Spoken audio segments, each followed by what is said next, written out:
o Bernardo Vieira. Ele é o responsável técnico de controle biológico. E, Bernardo, boa tarde. Obrigada pela sua Olá, presença. Tudo bem com eu que... você? tudo ótimo, graças a Deus. Eu que agradeço aqui a oportunidade de conversar com vocês hoje.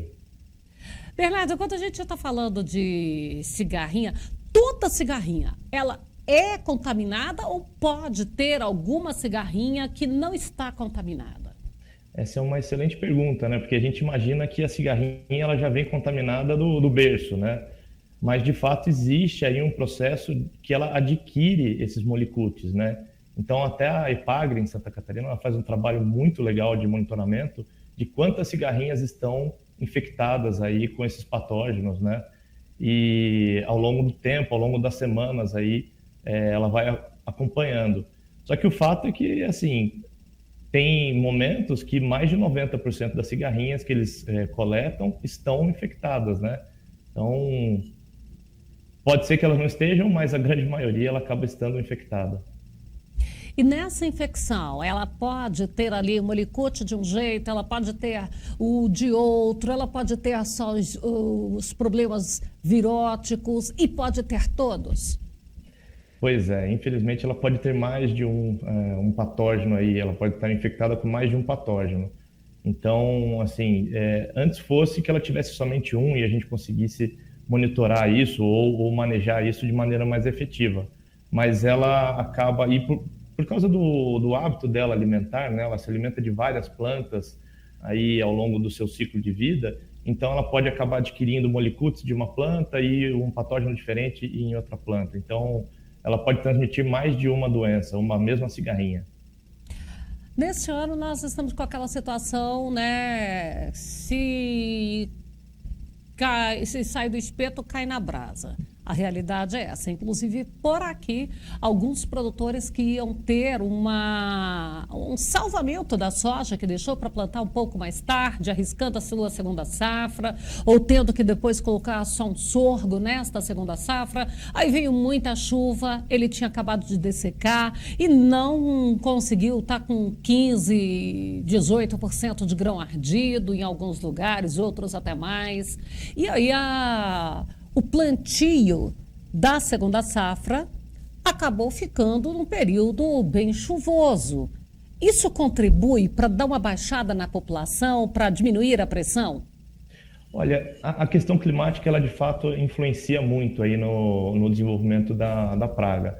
Mas até contribuindo um pouquinho, a gente teve uma situação nesse ano, aí nesse plantio de segunda safra, que foi o escalonamento do plantio, né? Então, por causa dos problemas que a gente teve no plantio da soja, a janela de plantio da safrinha acabou ficando... Alguns conseguiram plantar dentro da janela correta, outros tiveram que atrasar, outros produtores acabaram optando por nem plantar uma safrinha de milho, né?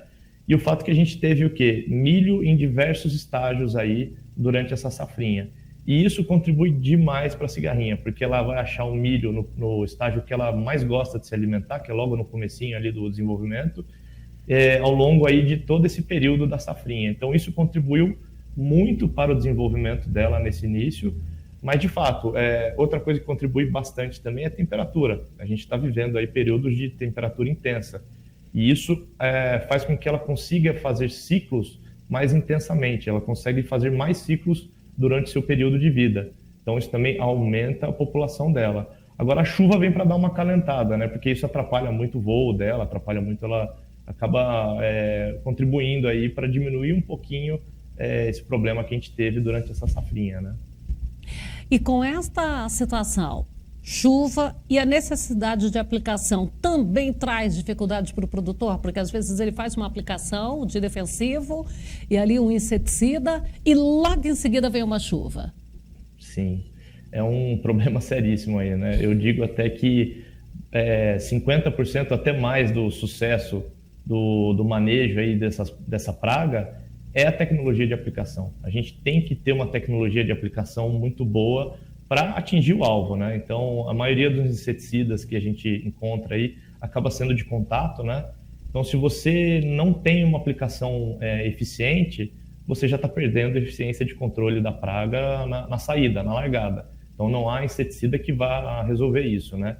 Então, precisamos investir numa boa tecnologia de aplicação, uso dos adjuvantes corretos, integração de ingredientes ativos. Então, não só usar aquele ingrediente ativo de choque e contato, mas também um outro produto. Daí entra muito a questão dos biológicos, principalmente de produtos à base de fungos como Beauveria baciana.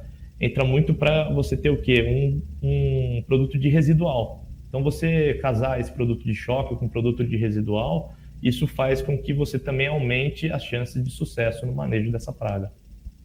Bom, eu ia te perguntar justamente isso, a questão da eficiência dos biológicos em cima com a tecnologia dos biológicos com isso. E hoje, para a gente encerrar aqui, quais são as principais orientações para o produtor rural? Perfeito. Acho que a gente está chegando aí no momento onde já vão começar as colheitas, né? Então, primeira coisa que o produtor tem que pensar, já de olho na próxima safrinha, né, é regular a colhedora. Então, deixar um mínimo de grãos que ficam aí no processo de colheita na área, para que não tenhamos aí o milho tiguera, porque essa praga ela vai acabar sobrevivendo usando a ponte verde, esses milhos tiguera que ficaram para trás, né? Então, o primeiro ponto é cuidar bem da colheita para não ficar muito milho tiguera. Segundo ponto é a escolha de materiais. Aí eu acho que hoje tem alguns materiais que são mais tolerantes, eles não são resistentes, eles são tolerantes, então eles ainda têm esses molicutes dentro deles, né? Mas você consegue reduzir um pouco as perdas de produtividade, só que não só se basear nesses materiais. Tem que fazer um manejo aí com inseticidas muito bem assertivo, cuidando da tecnologia de aplicação bem feita, cuidando do uso de ingredientes ativos de maneira racional e inteligente, né? Não só ficar usando aqueles produtos que a gente chama de limpa-trecho, né? Aquele que bate e você vê o inseto caindo. Você tem que ter um produto residual, porque a cigarrinha é muito dinâmica. Você aplicou hoje, você aplicou numa cigarrinha hoje, amanhã você vai encontrar uma nova cigarrinha na tua lavoura. Então você tem que ter um produto que tenha esse residual também. Então, manejo integrado. A gente tem que partir para o manejo integrado aí, se a gente quiser ter sucesso. Bernardo, muito obrigada. E a gente fala em outros momentos um pouco mais sobre outros assuntos e este também, porque ele ainda promete estar presente na vida do produtor rural.